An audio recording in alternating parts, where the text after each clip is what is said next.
pekerja semua dimanapun kalian berada, masih bersama channel ini, Saboholic Channel.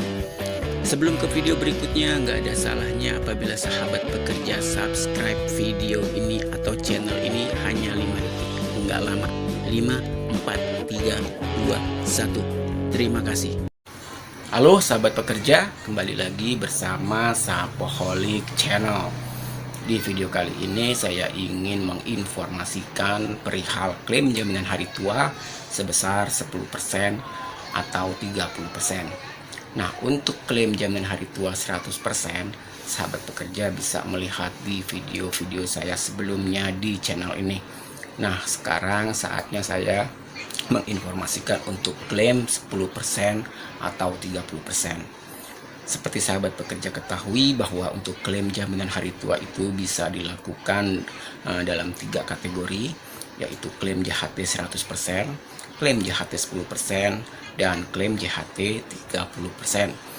Untuk klaim JHT 10% ataupun 30% itu bisa dilakukan apabila status kepesertaan sahabat pekerja sudah mencapai di atas 10 tahun. Ataupun masa kepesertaan sahabat pekerja di BPJS Ketenagakerjaan sudah mencapai 10 tahun. Dan apabila sudah pernah mencairkan klaim jaminan hari tua 10%, maka untuk 30%-nya tidak bisa dilakukan. Dan sebaliknya, apabila sudah melakukan pencairan 30%, untuk pencairan 10% sudah tidak bisa dilakukan. Maka pilihannya apakah 10% atau 30%, pilih salah satu. Nah, untuk 10% ataupun 30%, sahabat pekerja bisa mencairkan dengan melampirkan surat keterangan aktif masih bekerja dari HRD. Jadi syaratnya status kepesertaan sahabat pekerja masih aktif, masa kepesertaan sudah di atas 10 tahun, dan harus melampirkan surat keterangan masih aktif bekerja. Untuk syarat-syarat lainnya mungkin sama, tapi khusus untuk 30% itu harus melampirkan dokumen ataupun surat dari bank tentang kredit kepemilikan rumah ataupun peminjaman untuk renovasi rumah. Nah, jadi 10% diperuntukkan untuk persiapan usia pensiun dan 30% diperuntukkan untuk biaya renovasi rumah ataupun biaya KPR atau kredit rumah. Oke sahabat pekerja, jadi untuk 10% ataupun 30% itu saya kembalikan lagi ke sahabat pekerja. Apakah benar-benar akan melakukan 10% atau 30% untuk pencairannya, ataukah masih bisa ditahan untuk mencairkan 100% sekaligus nanti. Tapi balik lagi ke sahabat pekerja, itu hak sahabat pekerja, itu adalah tabungan sahabat pekerja sendiri. Saya kembalikan lagi ke sahabat pekerja, apakah tetap masih mau mencairkan 10% ataupun 30%. Saya secara pribadi tidak menyarankan untuk itu. Saya tidak menyarankan untuk klaim 10% ataupun 30%. Kenapa? Karena alasannya satu. Mungkin dari saldo yang tersedia 10% itu enggak seberapa. Ya bisa dibilang taruhlah saldo cuma 5 juta. 10%-nya kan berarti cuma 500.000. Sayang untuk dilakukan pengambilan ataupun pencairan. Apabila 30%, misalnya saldonya itu 10 juta. 30%-nya berarti kan cuma 3 juta yang bisa dicairkan. Jadi enggak sebanding ya, maksudnya antara keperluan, kebutuhan dengan hasil pencairan itu sendiri tidak besar. Lebih baik cairkan nanti sekaligus saja 100%. Terus faktor yang kedua, saya tidak menyarankan untuk klaim 10% ataupun 30% karena alasan pajak progresif yang akan dikenakan. Contoh, Misalnya sahabat pekerja tahun 2020 mencairkan klaim JHT 10% ataupun 30%. Apabila dalam 2 tahun kalender pajak ke depan sahabat pekerja nggak mencairkan sisanya, maka sahabat pekerja akan dikenakan pajak progresif.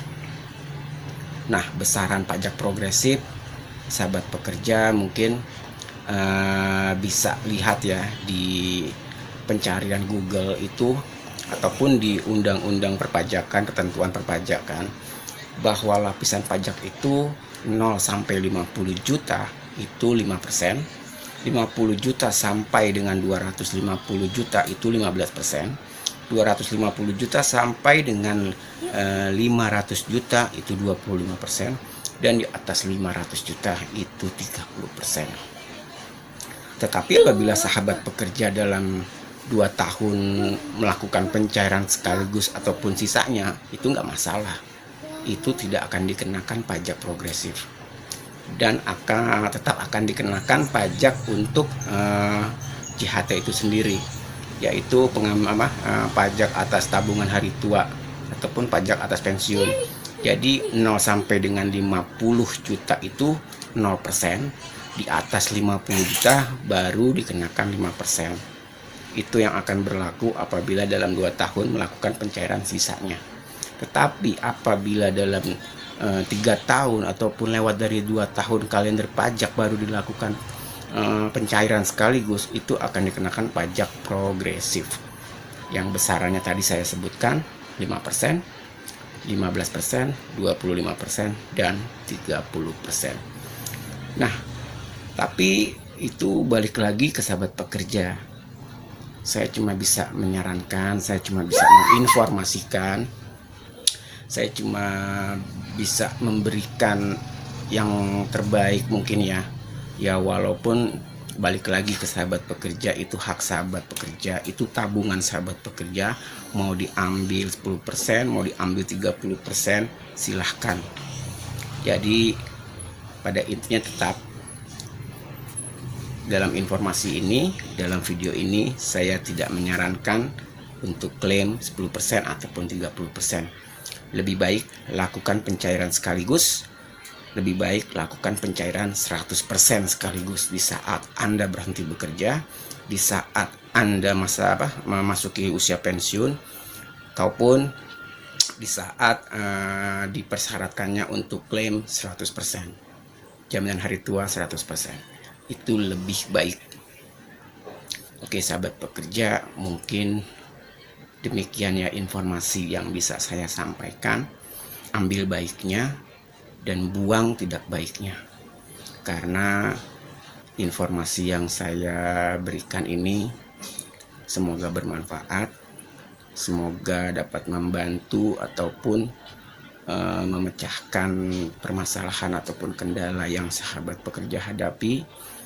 Atau sahabat masih bingung apakah mau klaim 10%, 30%, atau 100%. Ya semoga video ini bisa dijadikan referensi untuk sahabat pekerja dalam proses klaim jaminan hari tuanya. Oke sahabat pekerja, apabila ada yang ingin dipertanyakan silakan komentar di video ini, silakan like dan share. Apabila dirasa bermanfaat, mohon dapat di-share sebanyak-banyaknya ke sahabat pekerja lainnya agar memperoleh informasi dan pemahaman yang sama tentang klaim jaminan hari tua. Oke sahabat pekerja, sampai berjumpa di video berikutnya. Salam sukses dan terima kasih.